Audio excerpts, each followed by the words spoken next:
Everyone to this week's studio visit with Hillary Hostetler. We're thrilled to have her. And I will just turn everything over to Hillary. Okay. Am I on it at the same time or no? Excuse me? My head is on it too? Yeah, Should I like, eliminate my head? Yeah. Let's eliminate my head, Robin. Forget it. Okay, so I started out painting when I was a little kid, and I used to paint and draw and do all sorts of stuff all the time. And I was, and still am to some extent, introverted. So my studio being at home, all over my home, very much suits me because I don't really like going anywhere. I like it once I go, but it's almost impossible to get me to go anywhere. So having the studio being all over the house is great because I'm here on my own, and there's different spaces that have better light and this and that. So at any rate, I started out adult-wise. I was doing a lot of landscape painting and taking lessons and stuff at Silver Mine and other places. This is a painting in oil and wax from a few years ago that it's just sort of like atmospheric landscape stuff. This is another one in the same materials of oil with wax, again with the brushing and vague, making it sort of vague. Same thing. Okay, then I went back to school for an MFA. I wanted to teach painting in college. So I went for MFA at Lehman in Brooklyn. And so the work needed to be more meaningful and not just decorative anymore. At least that was what was stressed there. So the landscape gradually turned into other things. This was in the first semester when the landscape stayed large, stayed in oil and wax, but became more political. This is actually a painting of the first plane that took off from LaGuardia after 9/11, because my teacher's brother worked in air traffic control there and took this photo of the sunrise that day with the first plane taking off. So I did this one as part of a series that had different sorts of, mainly drones that were flying. But I did not put them all in this because it would take too long. So at any rate, then from landscape, I went and did some still lifes in the next semester. And these were still lifes having a history of being the braggadocio of people's wealth is what they started out as. So this little series of still lifes is done in a grisaille format. It's wiped out from oil and medium, having covered the whole canvas in black or dark colors. And the objects are trash or things that could become trash. In this case, this one is an old spindle of elastic and a paper bag. This is also from that series. Wow. This one is takeout containers and bags. I really got into bags, especially doing the series and things that had folded paper like the takeout container, because it gave you a great opportunity to do a lot of angles in extreme light and dark and show off a geometric composition. Wow. Thank you. Yeah, that is beautiful. And then this one is from the same series, and this added a little bit of color to it, working with the background shadow, and the composition started out as two bags and ended up looking very sort of quasi-religious and sort of Madonna or Annunciation or something. Yeah. So I enjoy work when you don't necessarily know what you're going to get in the end, but you sort of find it on the way. All right, what's going to happen next? That's the last of that series. Then, okay, this is the beginning of the series that people know some of these paintings from seeing my work in Peekskill, but I spent a year making these tiny little oil paintings. This oil painting is 5 inches by 7 inches, and it's part of a series that became my MFA thesis in 2014 called Destiny Manifested. It's taking the idea of the massive landscapes that were so inspiring for the manifest destiny theory of the times to spread European influence through the United States and take over more territories over, and continue on to the Pacific by encouraging settlers to go and settle all these areas. Like they always left the Indians out of Hudson River School paintings, like Bierstadt went out into the Rocky Mountains, but often there were no Indians in anything or Native Americans. But at any rate, the beauty of those, starting with Thomas Cole, was very, very, very God-inspired, big vistas, blessed land for the taking. And it manifested the ideology of the time that the Europeans who came and settled here were entitled to just dominion over all this land and riches and stuff. And anyway, so Destiny Manifested is the part that I'm doing here, where once you do that manifest destiny, what happens? Well, for starters, everything has a golf course in it. These compositions all come from historical landscape painting tropes that were used by generally Hudson River painters, sometimes Barbizon painters, all from that same time period. But I looked online at land use and ownership, and whereas we used to have more public lands, now even out west, the Purple Mountains Majesty areas are all privatized, and the land is largely owned, where it is owned, by very well-to-do people on very large tracts of land. So a lot of that Purple Mountains Majesty is not really that visible to the regular folks. It is in crowded tourist areas, but a lot of those people have very big tracts of lands and stuff like that out west, and golf courses. So this was, if you see that little wall of tiny paintings, that's my paintings that were up in the MFA show there. That's another shot of them. Here's a couple more. The one on the left is called, no, that's not the name of it, that works.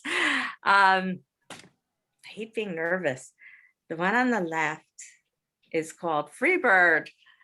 And believe all these things with the golf were way before Trump. Trump was not even a twinkle in politics' eye at that time that I had heard of anyway. So these things were not with Trump in mind. These were about this idea of the fake landscape having taken over the real landscape. But as it turns out, it's like apt. Because you look at that now and it's like, yeah, that's sort of like the wreckage after he's been here. And then the one on the right, people have seen in shows, is Rest on the Flight from Egypt, which was taken from a Claude Lorraine painting and a golf course that looked a lot like it. Everything was composed out of things that actually existed online in photographs, and they're executed in a size that is like the size of an iPad or an iPhone, because we're used to looking at media small, and that is often our only view of these big views. So one thing that had to be incorporated was learning what makes something look like a big, awesome view, even though it's teeny now. this was called Dick and Liz Go Outside. And this was taken from the video that Dick Cheney and Liz Cheney made in 2014, raising money for their thing. And they rode out there on horses and they looked all farmy like that. But if you looked in the background, this is actually a painting of a screenshot from their thing. You could see there was a golf green there. So they were faking being these sort of salt of the earth types, but really they were riding out on their private club, faking it. And you're like, oh, we're just like you. Anyway, everybody's seen that already. The Mickey Mouse one. I didn't see it. Oh, you didn't? I didn't see it. I whip it out. It shows a lot. Whip it out. I do. I whip it out. That thing will get you into most shows. It's been in 3 galleries in Chelsea when they in juried shows there. But yeah, that was actually from a photograph of a trailer park. That picture with the little picket fence and the flag and the trailer and the Mickey sitting on a can outside. But I superimposed it into a golf course instead of the trailer park. Is Mickey Mouse and the trailer, is that a comment?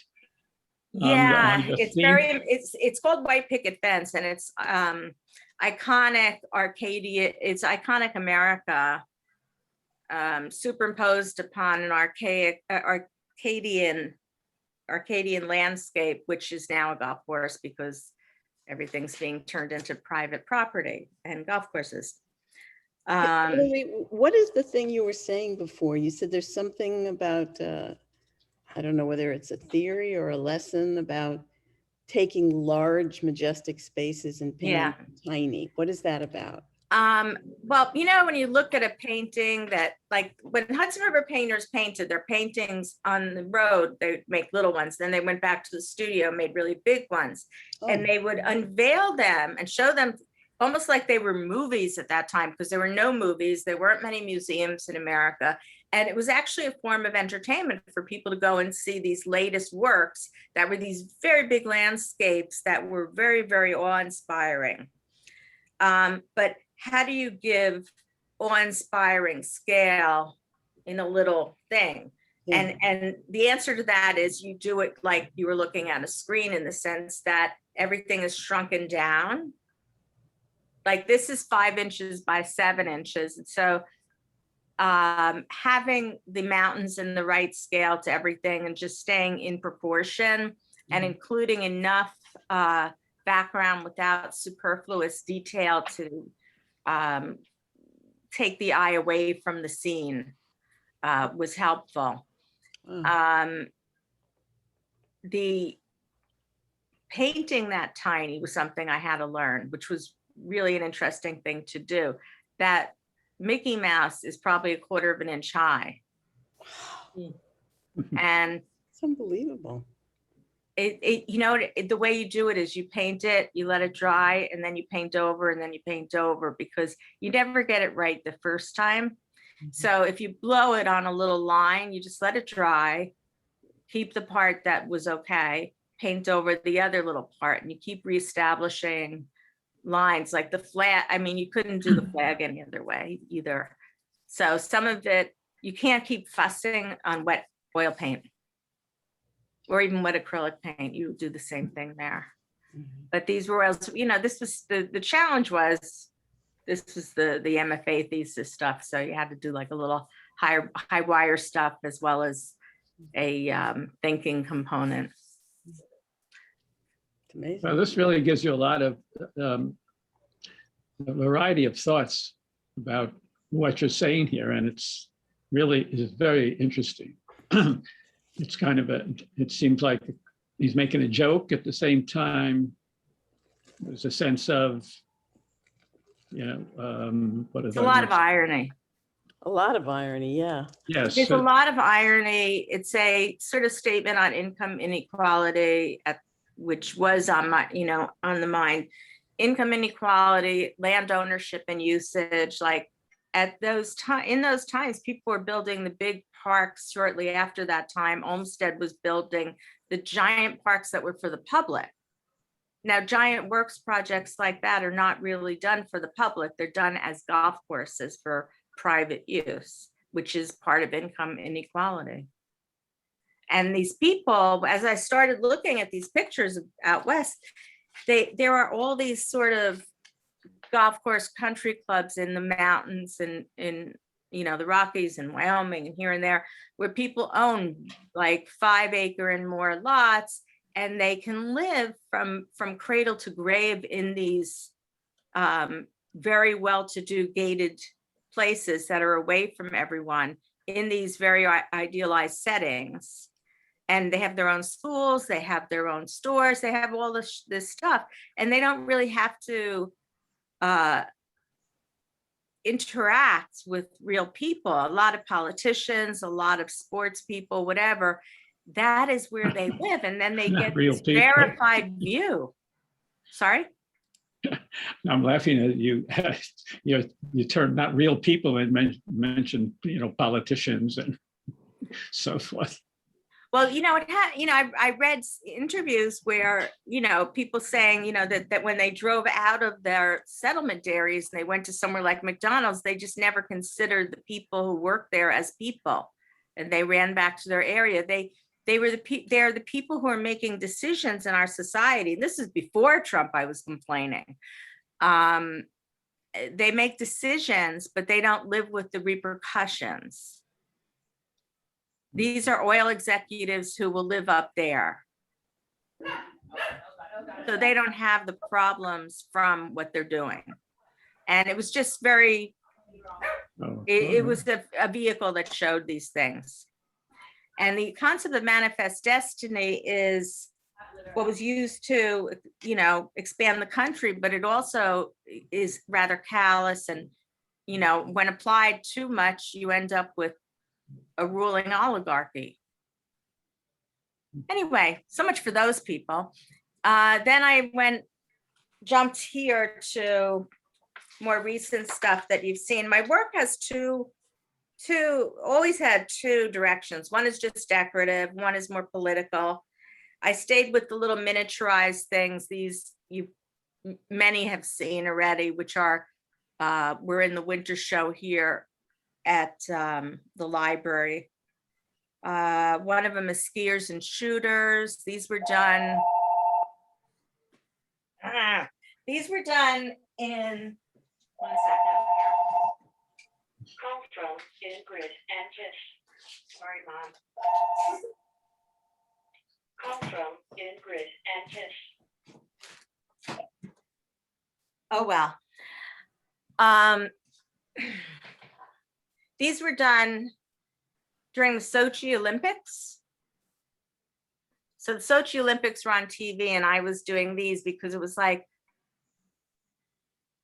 the innocence of the athletes, but there was like stuff going on at the time with Russian interference in the election already. This one also was in that folklore theme. A lot of the compositions and inspiration come from people like Grandma Moses and others who, again, dealing with the scale. This is an 8-inch painting. It's 8 inches by 8 inches. And I really love doing teeny weeny little people. It's just really fun. And this one was just sort of a peak skill scene, but it wasn't a heavily political one. Now then, as we got into the Trump years, this one is the Border Fence Golf and Country Club. Oh, Southern Border Fence Golf and Country Club. And there's an attached immigrant detention camp so that those people can work and do the maintenance on the golf course. And then you have all the condos at the golf course and the mountains and a nice big fence. This one is when the house changed hands. This is, I see you and I'll raise you 3 Pelosi's. The Pelosi figure having been taken from the iconic red coat when they changed hands, and just going along Yellow Brick Road, and we'll see what happens. And then there's all these like little children and fairy tales mixed into it, gingerbread houses and whatever. This one gets a little bit more down. We're getting to the end of the administration here. This is called Paradise. At the time, there was a volcano actually exploding somewhere, which is why there's a volcano, but it ended up being, it really just aged very well. It's sort of self-explanatory, I think. There's a lot of characters that could be identified. I don't know if it pays for me to describe who they are, or if you want to make the sense of it for yourselves. The character in the blue robe, is that a religious figure? Yeah, in this case, Mike Pence. Mike Pence was always very holy in his mind. That's Mike Pence praying praying the troubles away. This is Mother Pence, his wife, who is holding a rifle, about to shoot the immigrants, who include the immigrant Virgin Mary lady. Then we have a Turkish guy, because at that time it was a big Turkish scandal. And that dog, the hero dog who chased Baghdadi down the tunnel that Trump claimed and stuck a medal around his neck. And then we have Ivanka and Jared are arguing about what they should do. There is a total meltdown of the earth going on in the background. It is just exploding. The lava and the heat are like encroaching upon Mike Pence's feet, and he is just doing his praying. And there's another immigrant coming from the having exploded island over there. And there's a polar bear in the melt. Erupting in Hawaii.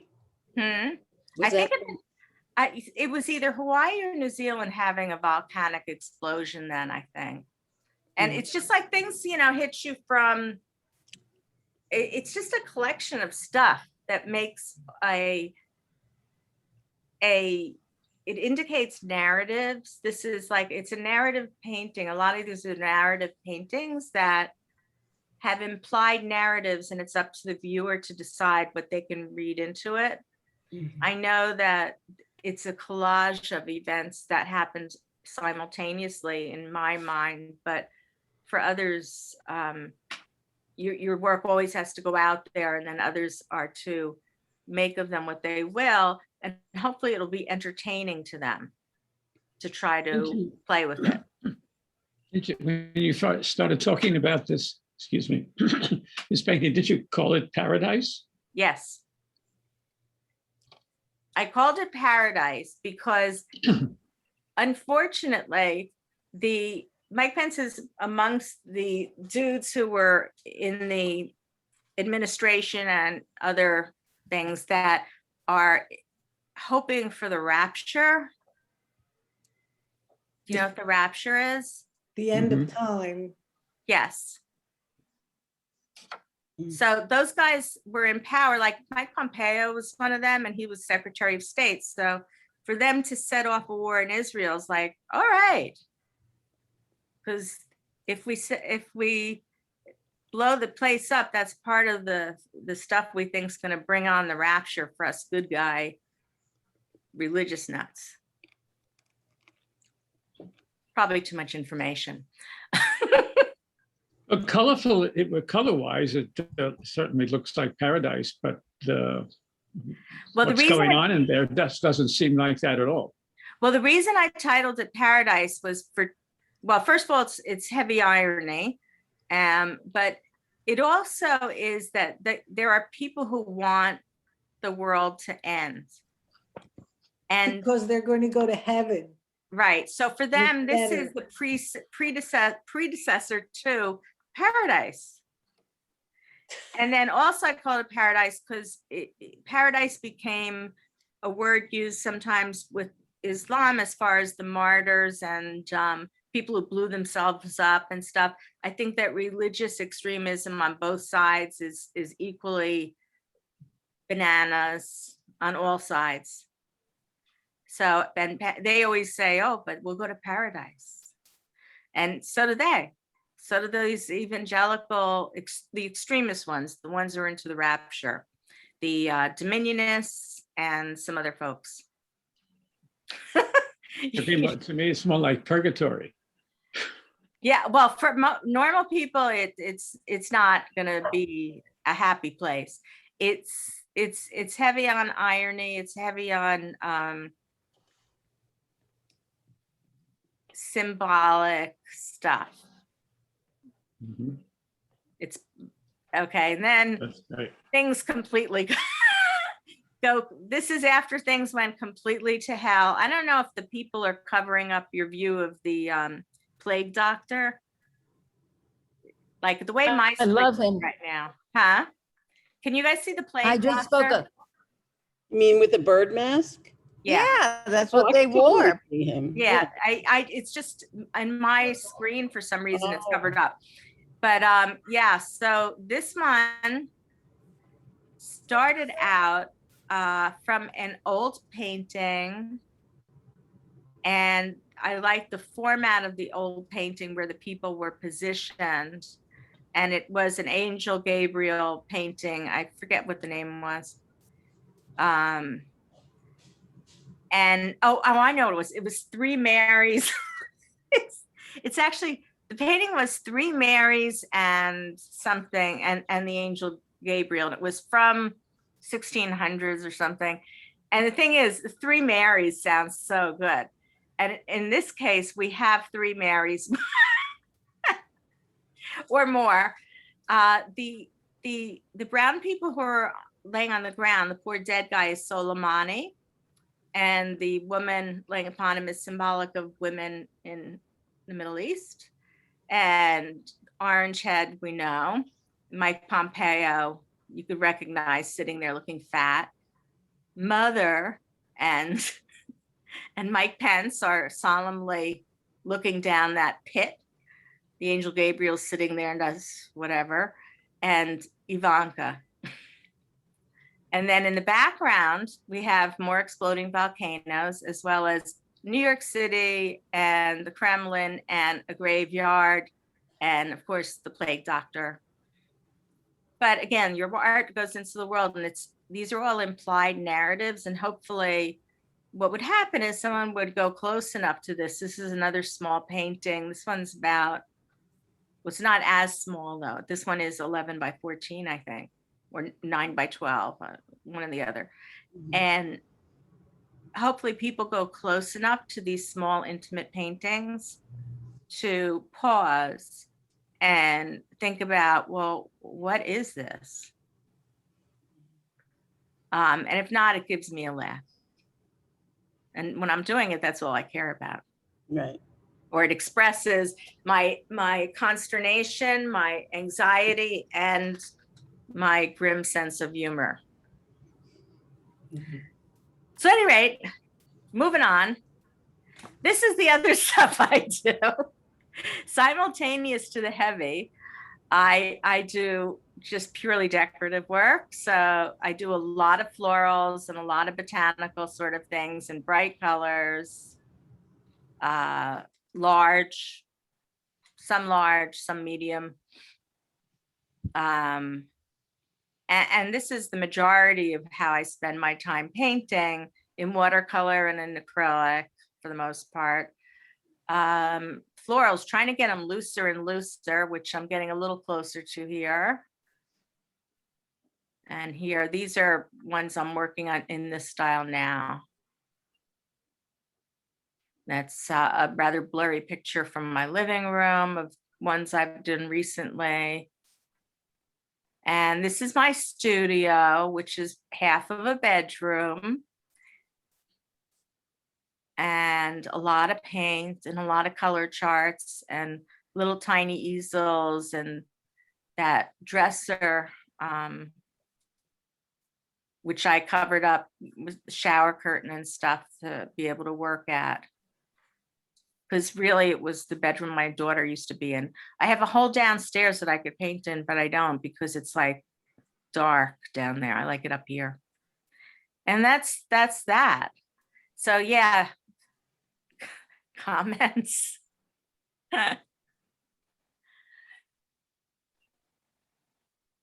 Well, they're very Hey, Jan. engaging, Huh? very Hillary. engaging, and they really do make you think. And they're very pleasing. The colors that you use, the stark, bright colors, is also a contradictory element of what you're saying there. So it's very, very interesting. Thank And some you. I really like. I get too interested in too many different things. I'm not able to stick to one body of work. I've got the expressive work of that type, and then I've got sort of decorative visual pleasure stuff. Inez. That's okay.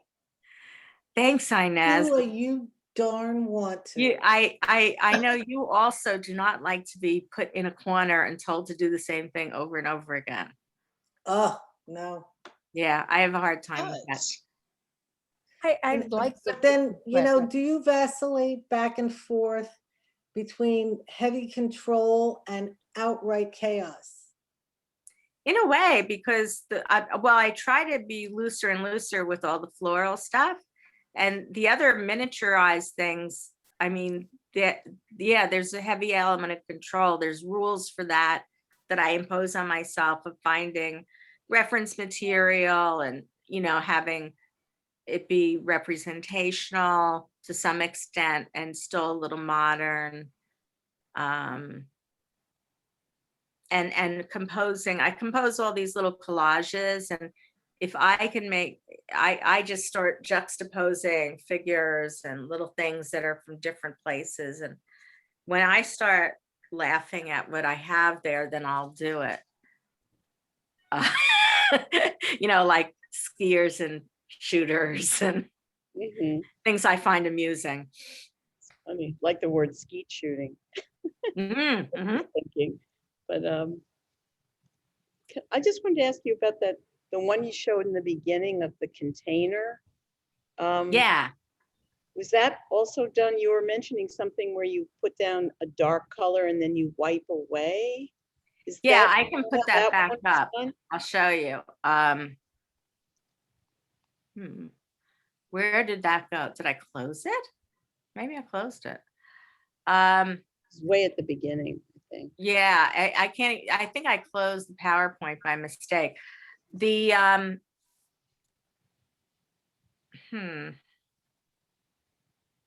well, at any rate, it's called a grisaille. And what? the way that Grisaille, you pick- the G-R-A, like Grisaille G- painter?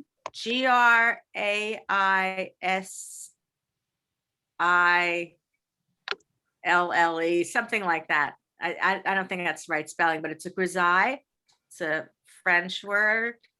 And it is a way to do your first underlayer of a painting using diluted dark oil paint diluted with terps or oil or both. And you cover a great area and then you subtract from it, you wipe out, Oh, he's wiping, yeah. and then you can put it back on. You know, like if you wipe out too much or you want to make details, you put it on, you take it off. I do a lot of adding and subtracting in my painting, a lot of subtractive painting, especially in the florals, where I'll paint, you know, I'll put a whole chaos layer down and then I'll paint out part of it and leave blotchy bits here and there and whatever.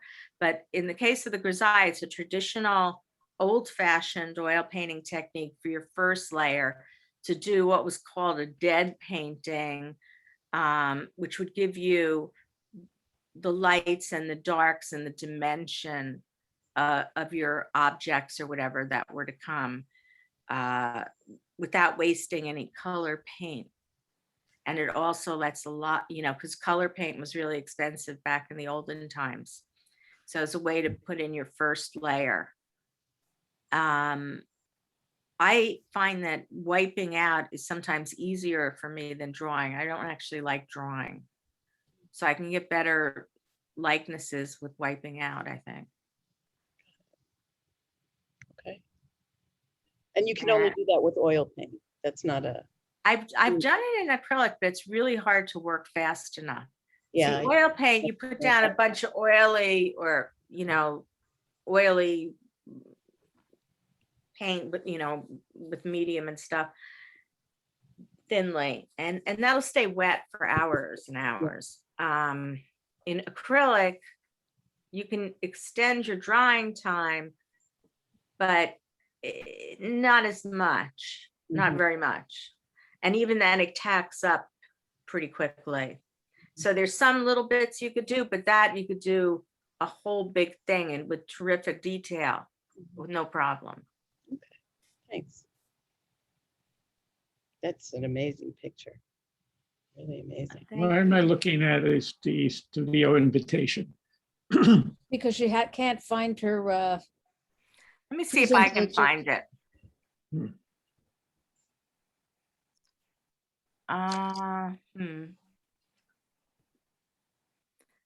I found PowerPoint without any presentation on it. It's not helpful. but if you find PowerPoint, you might be able to click it and open your presentation. Let me see.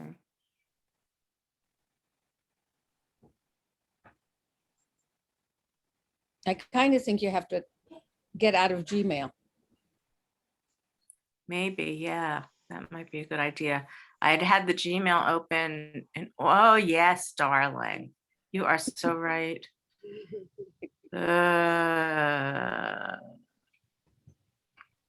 There you go. And you.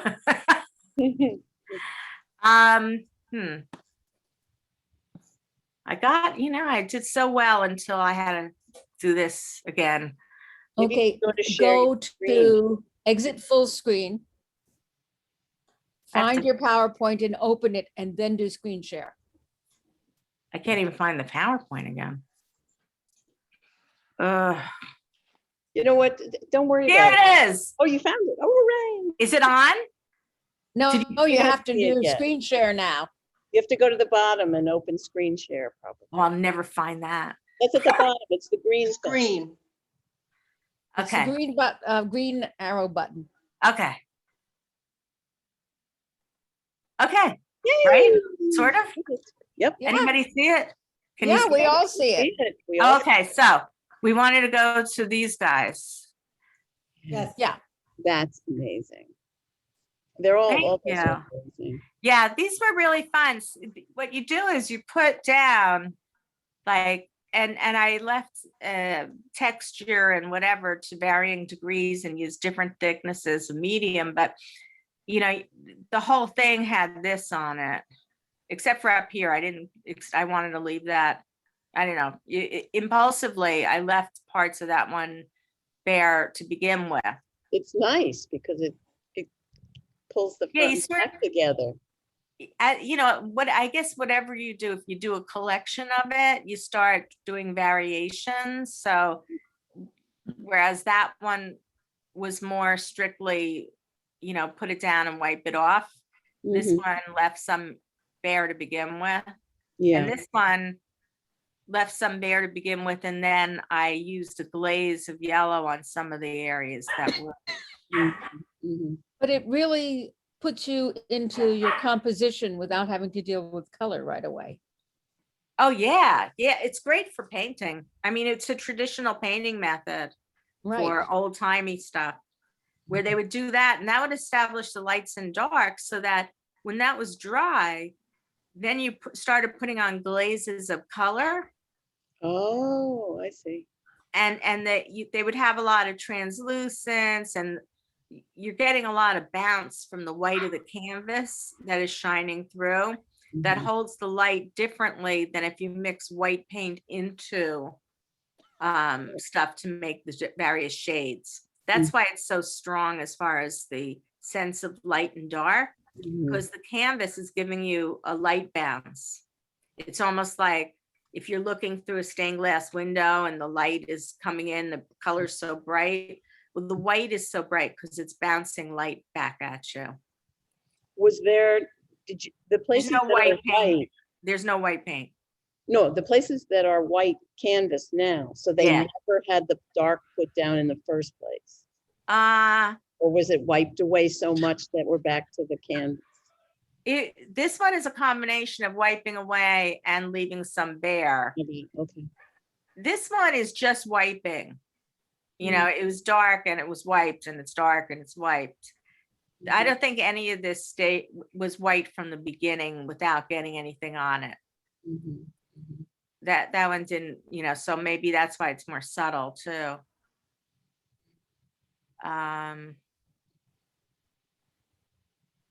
Mostly these are wiped and not left totally blank anywhere.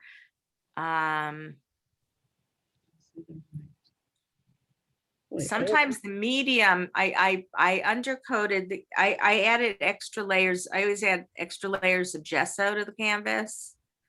So it becomes easier to remove the medium. And if you use an oily medium, it comes off like pretty completely, especially if you also put some turpentine on a rag to help lift it. Also, I guess because gesso doesn't have any oil in it, right? Gesso's. Yeah, it'll resist, you know, it'll resist it more than if the fabric of canvas is allowed to absorb anything. But the a little terps on a rag helps to make it very clean again. I have a bunch of landscapes I did in this way too that are pretty cool. I just didn't want to put too many things in. Anybody else? Nothing, huh? I have a question. What is your source material for your flowers? The source of material for the flowers? Is it in your mind, or do you have a source that you're working from? The flowers generally, I have a lot of, I like build up a ridiculous amount of pictures like on Pinterest and stuff of flowers. So sometimes it was an actual bouquet that we started with and sometimes not. But then I just use it as a starting point and I just sort of make things up. And Wow, then as they got more really good. abstract, like here and here, those are just totally made up. Okay. They're lovely. And a lot of energy. I'm feeling a lot of energy there. Yeah, those I like because those are starting to emphasize just shape and rhythm and line and color and you know, and that giving it the energy. And the hope with those is to just make them really cheerful. It's the exact opposite of the other work in the sense that the other work is dreary, really. It has bright colors, but it's dreary in mind. Which other work are you talking about? My other body of You work. like the I do. landscape? And I do everything, you know, like I bounce back and forth doing them both at the same time, basically. Like not the same day, but within the same, you know, something will inspire going back to the wacky political, you know, silly things. And then I'll finish that and I'll be like, oh, enough of that. That's a little dreary to think about. And then I'll go back to this. And these are just tremendously happy. I was going to say that the florals look like they give you so much joy. They give the viewers so much joy. Yeah. Yeah, that's their whole goal. When I went to graduate school and when I was starting, my painting teacher, who actually did not paint, which surprised me.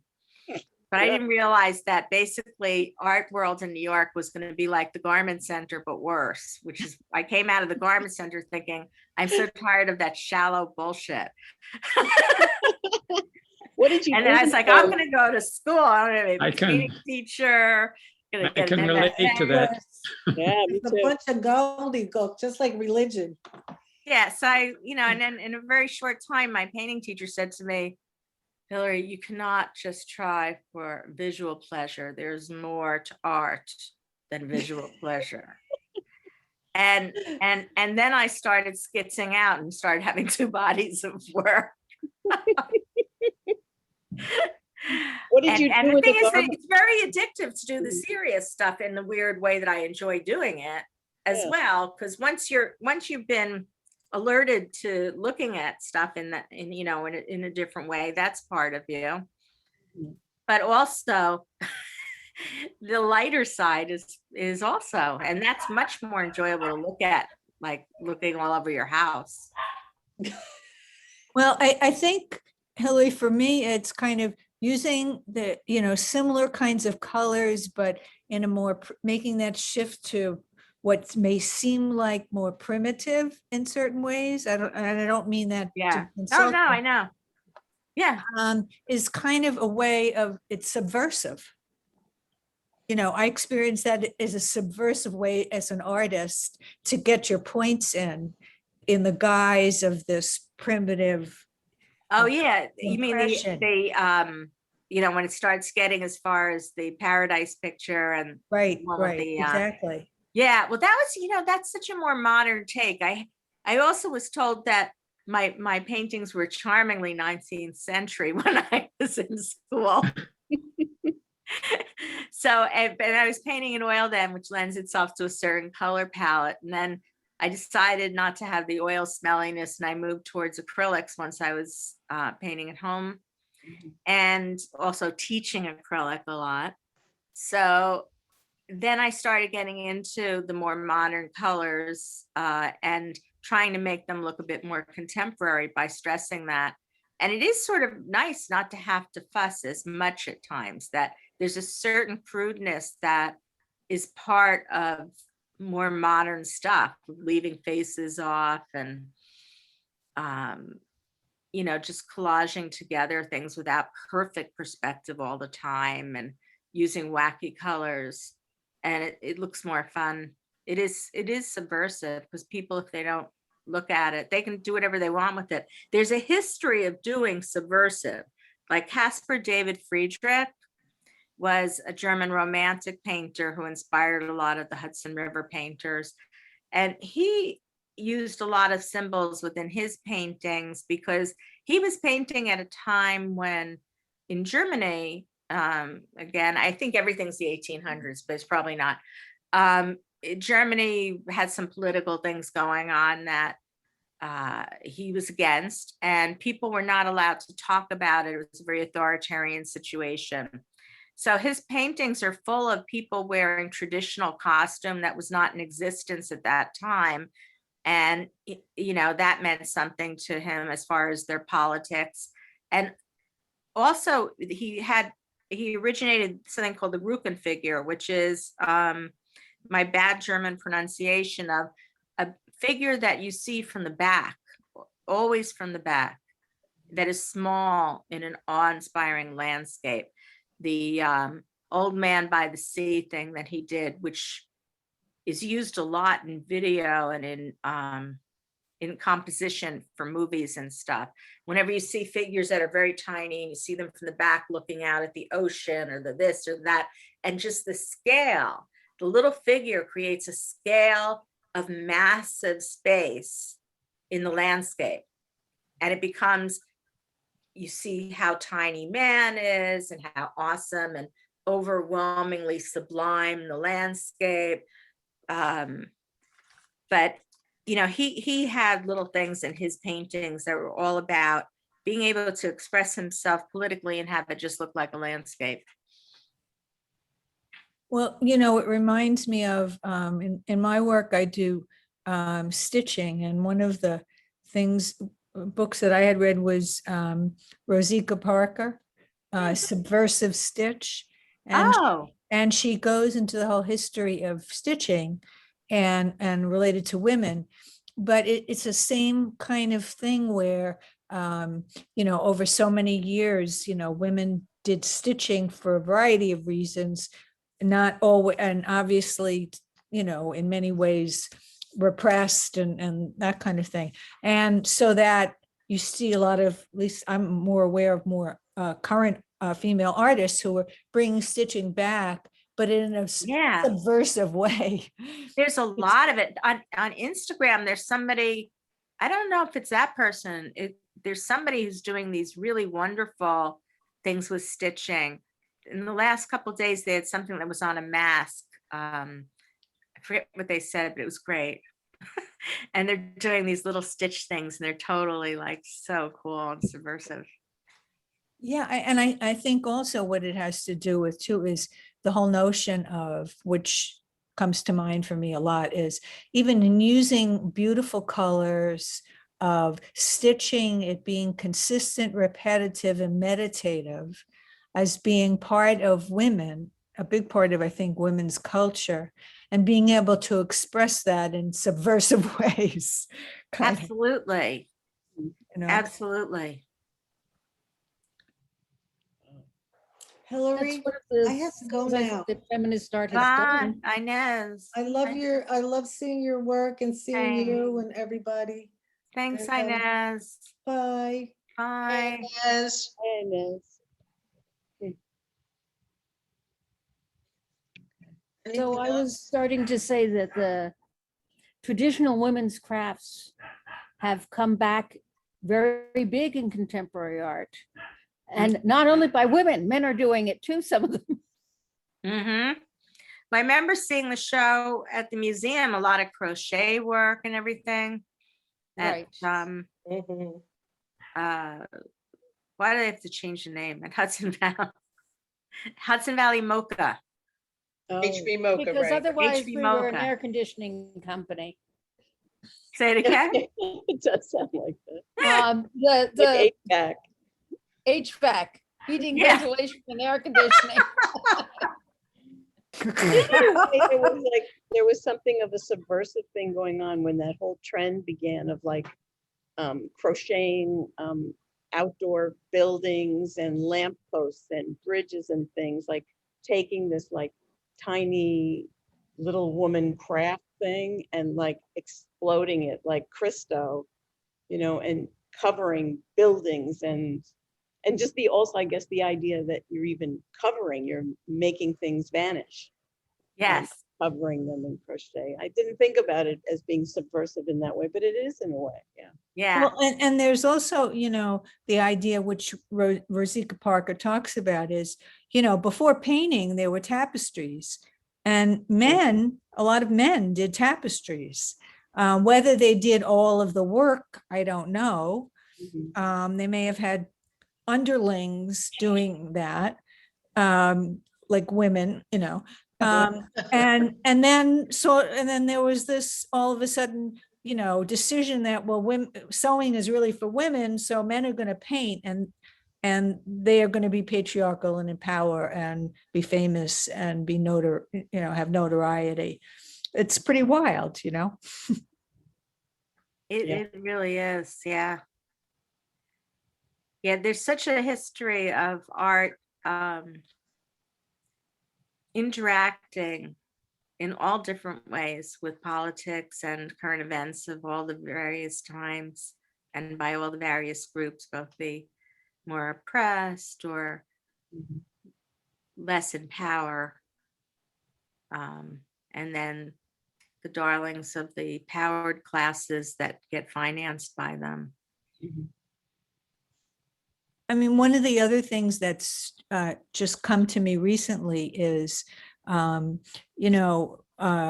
women, like long ago, my history's not great, but, they do weaving in the house. Mhm. So they have their loom in the house, and they'd be doing the weaving. And part of doing weaving in the house was they could keep an eye on their kids, so they didn't have to be involved in something that was too focused, or too intense, because they always had that notion. And it occurred to me that as a female and as a parent, living by interruption is really a big part of my life.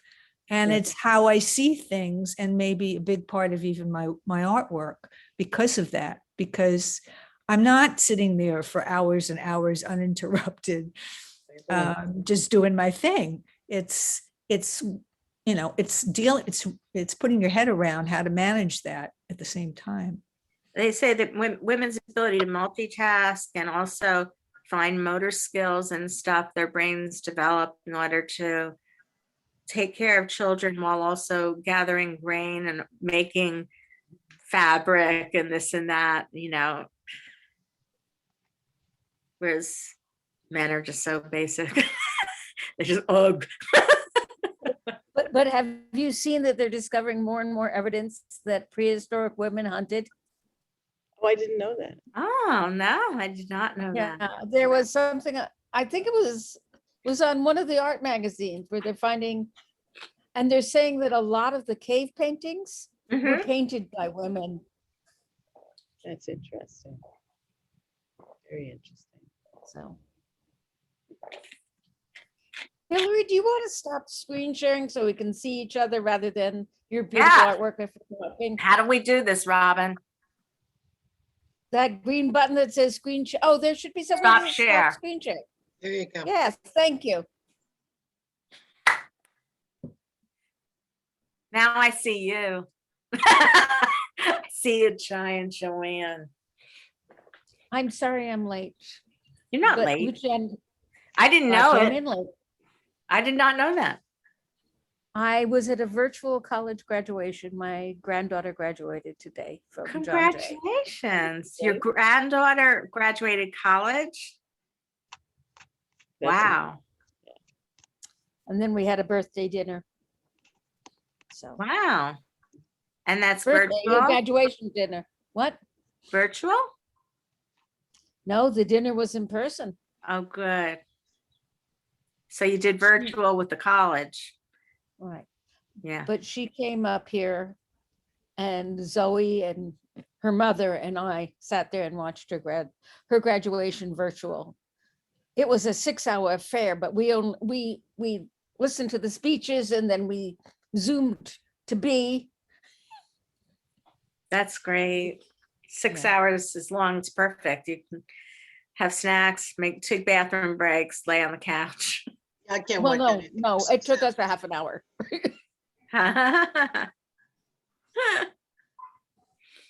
Oh, Right. Okay.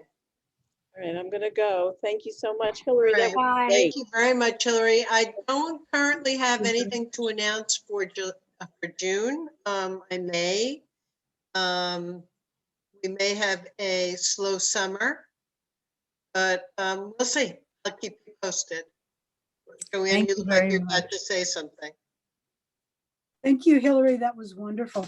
It was Yes, wonderful. thank you. Thank Really you, enjoyed it. Carla. Thank you, everybody. Thank I you. appreciate it. I enjoyed it, Hillary. Thank you. I think it's perfectly normal to have the two parts of your brain and the two different types of work. It keeps you saner, right? Yeah, just, at a certain point, it's like life's too short. I'm going to do what I want. Yep. Absolutely, that's I what have to it's say, about. it's Huh? Barbara, go ahead. What? I What, said, that's what Joanne? it's about doing what you want to do. Mhm.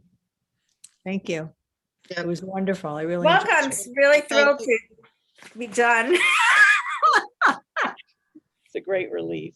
Yeah. It is. I just, you're like, "Ah." Thank you. Performance. It was great. Thank you all for coming. Bye. Thank you, Hillary. I know. Bye. Bye. Bye-bye. Thank Thank you, you. Robin. Hillary. It was Have a really good night. interesting. Okay.